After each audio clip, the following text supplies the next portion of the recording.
Halo penyandang rematik autoimun, berjumpa kembali dengan saya Dr. Sandra Cynthia Langu, spesialis penyakit dalam konsultan rheumatologi dari Siloam Hospital Lipo Village. Pada hari ini saya akan membahas tentang keluhan lelah kronis. Nah, penyandang rematik autoimun seperti penyandang lupus, Sjogren, ankylosing spondylitis, polymyositis, dermatomyositis, skleroderma, vaskulitis. Nah, dalam sesi konsultasi rutin ke seorang rheumatologis sering mengeluh merasa lelah yang menurut pasien lelah itu tidak wajar. Nah, keluhan apa yang sering diungkapkan oleh teman-teman sekalian seperti misalnya sesudah tidur semalaman pada waktu bangun tidak merasa segar. Kemudian sesudah mulai berolahraga baru berjalan 100 atau 200 meter langsung merasa lelah dan tidak mau berjalan lagi. Kemudian keluhan yang lain pengen tidur sepanjang hari, ada juga pasien yang mengeluh demikian. Dan misalnya pada saat melakukan aktivitas yang sangat sederhana, misalnya mencuci piring 1-2 piring langsung merasa lelah dan kemudian tidak bisa melanjutkan lagi. Nah, itu adalah contoh-contoh keluhan lelah yang sering disampaikan oleh teman-teman sekalian. Nah, kalau teman-teman mengalami keluhan yang mirip dengan keluhan itu, apa yang harus kita lakukan? Nah, teman-teman jangan lupa untuk menyampaikan keluhan teman-teman ini kepada dokter yang merawat. Karena nanti dokter yang merawat akan mencari tahu penyebab daripada keluhan lelah dari teman-teman sekalian. Nah, keluhan lelah ini penyebabnya beraneka ragam. Yang pertama bisa oleh karena kondisi penyakit rematik autoimun teman-teman sedang kumat. Misalnya vaskulitisnya lagi aktif, atau teman-teman penyandang artritis psoriatik sendinya sedang bengkak. Nah, tentu saja dalam kondisi seperti ini teman-teman akan merasa lelah. Kemudian yang kedua, penyebab yang lain misalnya ada gangguan fungsi organ, gangguan ginjal, gangguan jantung, paru, otak dan sebagainya, tentunya ini akan menyebabkan rasa lelah. Dan yang ketiga, kelelahan bisa juga tidak disebabkan oleh kedua hal yang lain.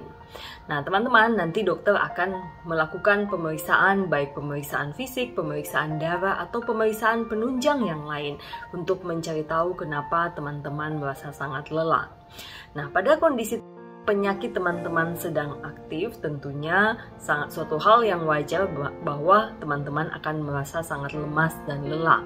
Misalnya, sebagai contoh, jika teman-teman penyandang vaskulitis dan vaskulitisnya sedang aktif, nah ini tentu akan sangat lelah. Atau penyandang artritis psoriatik, misalnya sendinya lagi bengkak dan lagi kesakitan, maka sangat wajar kalau teman-teman merasa sangat lelah. Nah, kondisi ini bisa menyebabkan kelelahan. Nah, yang kedua, gangguan fungsi organ. Nah, banyak sekali contohnya. Misalnya, teman-teman ini adalah seorang penyandang skleroderma dan terjadi penyakit paru interstisial. Nah, ini bisa menyebabkan suatu kondisi kelelahan. Atau misalnya teman-teman lupus dan terserang lupus nefritis yang masih aktif. Ini juga bisa membuat teman-teman merasa sangat lelah. Atau pada penyandang MCTD, Mixed Connective Tissue Disease, dan sedang mengalami hipertensi pulmonal, nah ini tentunya juga bisa menyebabkan kelelahan. Jadi gangguan fungsi organ pada penyandang rematik autoimun bisa menyebabkan kelelahan. Nah, dokter nanti akan melakukan evaluasi lebih lanjut yang mana yang merupakan penyebab kelelahan pada teman-teman sekalian.